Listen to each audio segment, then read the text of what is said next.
je vais essayer de vous parler de mon parcours d'artiste impliqué et que j'ai baptisé du dessin au dessin. Né sur une île dans l'océan Indien, située au carrefour des cultures, de par l'histoire de son peuplement, posé sur une terre qui ne fait pas partie de la dérive des continents, mais qui est un vrai bourgeon nouveau, émergeant des entrailles de la terre et des abysses, et qui aujourd'hui culmine à plus de 3000 mètres d'altitude, se façonne aujourd'hui encore, améliore ses ravines, ses remparts, classés dernièrement patrimoine mondial de l'UNESCO, nourrit des mythes d'une terre magmatique. Je me suis construit jour après jour, j'ai construit jour après jour, dans l'interculturalité, très saillant de notre identité, d'une identité d'une île et d'un peuple encore en devenir.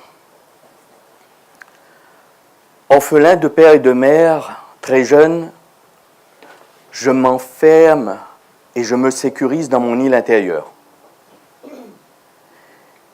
Mais il va suffire d'un jour qu'un pédagogue daigne cogner à la porte, ou plutôt à la fenêtre de ma bulle, pour que je décide d'émerger dans le monde du réel.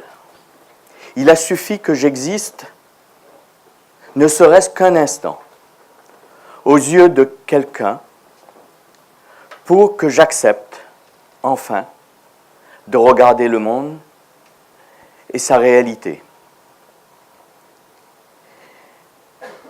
Le regard curieux, intéressé du pédagogue sur mes dessins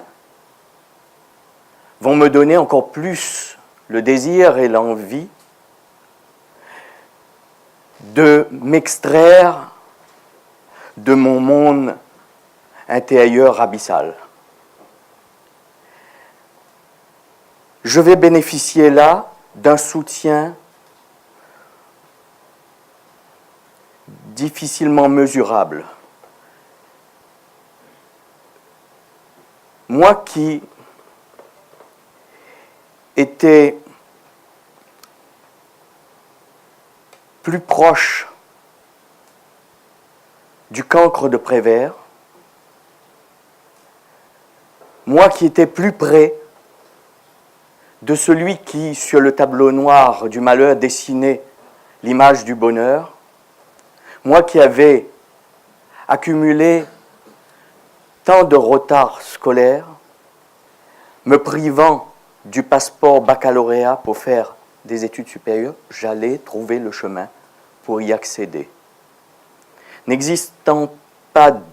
N'ayant pas l'île, ne proposant pas d'études supérieures en art, je saute la mer, c'est-à-dire je franchis les océans pour pouvoir aller faire des études en France métropolitaine, à Toulouse plus particulièrement.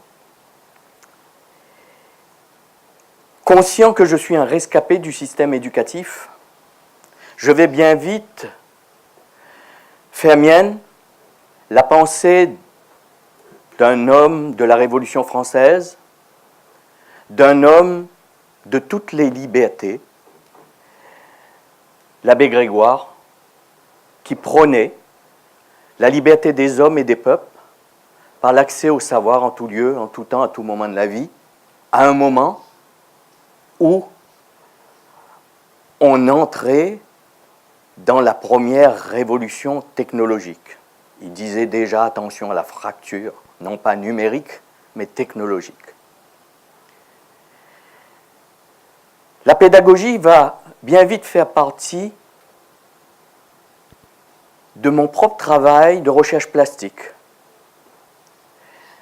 je vais considérer la pédagogie comme un des matériaux. Pour preuve, 5 ans après, j'obtiens mon diplôme avec les félicitations du jury, mais surtout une mention pour l'engagement pédagogique de mon travail plastique. Je rentre à La Réunion et là, j'ai dans la tête support surface. C'est les premières. J'ai été un des étudiants, on va dire, privilégiés, vu que on était 5-6 à avoir pu participer aux premières rencontres d'art contemporain de La Rochelle, de Montauban, de l'ENSET, Toulouse. J'avais tout ça dans la tête, mais la situation sociale, économique de l'île me ramenait à une autre réalité. Une île victime de son insularité et sinistrée dans le domaine de l'emploi. C'est plus de 40% des jeunes au chômage à ce moment-là. Ça ne s'est pas beaucoup amélioré depuis.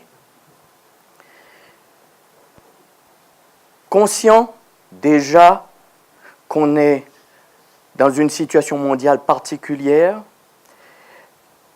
qui nous interpelle sur l'avenir même de notre humanité, constatant que la population réunionnaise subissait les mêmes agressions, on va dire, des peuples du Sud économique, les mêmes contraintes arrogantes d'un marché mondialisé qui ne nous voyait plus que comme de simples tubes digestifs. Les conséquences étaient graves, surtout pour un territoire insulaire, vu que le problème de l'emploi ne pouvait que s'aggraver. On jetait le bain et le bébé avec. On voyait disparaître des métiers, on voyait disparaître des savoirs et des savoir-faire. Personne n'était là pour se poser la question quoi faire d'autre de ce savoir, conscient qu'il n'allait pas y avoir de développement sans formation, sans créativité, sans innovation, voulant aussi crier et dire que, surtout aux universitaires, que la recherche n'est pas que savante, elle est aussi création. Voulant dire à ce nord économique arrogant qu'on peut être du Sud, avoir la tête en bas, mais que la pensée ne s'est pas arrêtée. Alors, j'affirme ma volonté d'être un artiste impliqué. Ce qui va signifier qu'il s'agira de ne pas ignorer le marché, mais ne pas se mettre sous la coupe du marché. Il s'agit d'être dans un art qui se confronte à l'autre, qui se forge avec les autres et qui prend toutes les libertés de faire œuvre. C'est-à-dire qu'en quelque sorte, même la loi 1901 devient matériau de création. Et je ne m'en priverai pas, vu que, après avoir pu obtenir et livrer 2 premières commandes publiques, une céramique de 30 mètres de haut sur la façade de la sécurité sociale et une tapisserie de 30 mètres de long à la mairie du port, je me donne les moyens et la liberté d'entreprendre. Avec quelques amis, nous créons l'atelier Portois, qui va être l'acte fondateur. Et cet atelier Portois, type de bureau d'études, va se donner comme objectif d'emmener des artisans qui étaient en train de jeter leur savoir-faire à penser des formes de reconversion en utilisant leur propre savoir. Et d'un autre côté, partir avec des jeunes en errance pour que ceux-là, ils apprennent à se doter d'un projet un projet professionnel, mais un projet de vie. Nous devenons, et j'exprime la volonté de dire, être un artiste impliqué, c'est être aussi un bâtisseur de rêves et d'utopie. Alors rapidement, l'atelier pour toi montre ses limites parce que le problème est immense. Il faut démultiplier les compétences. Je deviens moi otage, je dessine plus de 2500 mètres carrés de bureaux pour permettre à des artisans de s'organiser et de gagner un marché appel d'offres européen. Ce n'est pas le jeu. Il faut que cette île génère des créateurs. Il n'y a pas d'école d'art, il n'y a pas de conservatoire. Donc je crée l'association Village Titan qui me permet d'avoir les outils de préfigurer. Donc préfigure une école d'art contre vents et marées. N'oublions pas que les écoles d'art françaises ont entre un siècle et 2 siècles. L'école de la Réunion a cette année 21 ans. Et en 20 ans, c'est-à-dire 35 ans, hein, parce qu'il y a 35 ans de parcours, de combat, et 20 ans de reconnaissance, cette école a gravi tous les échelons et obtenu toutes ses habilitations jusqu'à l'expertise de l'AERS, l'application des accords de Bologne, etc. Aujourd'hui, je n'ai jamais été vraiment le directeur, j'ai été le créateur de cette école. Voilà. Conscient aussi que c'était une chance pour la Réunion, la révolution numérique, donc qui accélère et qui permet la communication en temps réel, mais une chance pour notre île et pour l'insularité. Il devenait donc important que nous puissions nous donner les moyens. C'est la naissance de l'îlois. Puis derrière, c'est Pipangaï qui prend place dans le concert mondial, qui aujourd'hui est l'une des dernières sociétés françaises européennes à avoir résisté à la compétition internationale. Mais ça ne suffit pas. Il est évident que cette île magmatique, cette île a peut-être un destin. Cette île qui, on va dire, qui a eu un fils illustre, qui, fin du 19e siècle et début du 20e siècle, a su, par son simple regard, révolutionner l'histoire de l'art et le marché de l'art dans le monde, c'est Ambroise Vollard. Donc, on s'est dit, ça peut paraître prétentieux, mais ce n'est qu'une ambition. Et si cette île était un œil, et si cette île devait permettre à nous, à La Réunion, mais à tous ceux qui sont aujourd'hui exclus, c'est-à-dire 2/3 de l'humanité, exclus de la contemporanéité. Nous qui voulons participer au débat et qui participons aujourd'hui au débat de la pensée. À cette époque-là, je disais, il faut aller à la recherche du Nord, il faut aller là où on dialectise. Mais non, la création numérique nous permet de le faire aujourd'hui en temps réel. Et nous avons lancé une biennale non pas d'art contemporain, mais d'art actuel, parce qu'il s'agit de libérer 2 mots, le mot contemporain et le mot modernité, et montrer que la contemporanéité et la modernité, elle est plurielle. Elle ne peut pas être, unidirectionnelle. Et donc, nous sommes à la 3e, bientôt la 4e édition.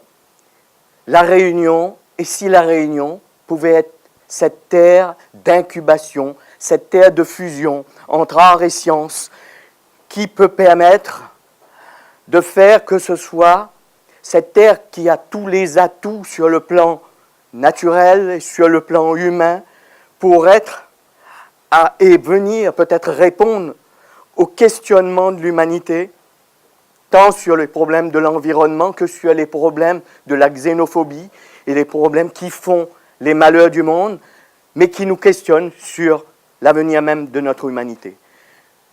Comme je vous ai dit, l'art impliqué, c'est être entre rêve et réalité.